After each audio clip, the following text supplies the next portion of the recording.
ஐக்கிய அமெரிக்கால மக்களால ஏற்படுத்தப்பட்ட பாரிய புரட்சியாக இப்ப ஈரானுக்கு எதிரான யுத்தத்துக்கு எதிராக ஐக்கிய அமெரிக்கா மக்கள் ஐக்கிய அமெரிக்கால 50 மாநிலத்துல போராடி கொண்டிருக்காங்க.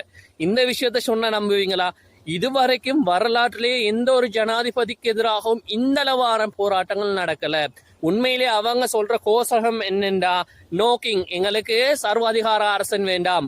நோ லைஸ், பொய் சொல்லக்கூடிய ஒரு ஜனாதிபதி எங்களுக்கு வேண்டாம். அதே போல நோவா, இந்த 3 கோஷங்களையும் எழுப்பி அவங்க என்ன செய்தாங்க, போராட்டங்கள்ல ஈடுபடுறாங்க.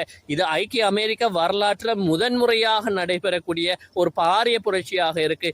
இதுவும் ஒரு பக்கத்துல ஈரானுக்கு வெற்றி அளிக்கக்கூடிய ஒரு விடயமாக இருக்கு. ஐக்கிய அமெரிக்கா மக்கள் ஒரு பொழுதும் இந்த யுத்தத்தை புறக்கணிக்கிற மக்கள், யுத்தத்தை விரும்புற மக்கள். ஆனா இந்த யுத்தத்துல ஈரான், ஐக்கிய அமெரிக்க இஸ்ரேல் யுத்தத்துல ஈரான் கை ஓங்கி இருக்கிறதும் அமெரிக்கா மக்கள் இந்த சமாதானத்தை நோக்கி முன்படுகிறதும் ஒரு காரணியாக இருக்கு. இந்த நியூஸ் பிடிச்சிருந்த கட்டாயம் லைக் பண்ணுங்க, அதே போல சப்ஸ்கிரைப் பண்ணுங்க.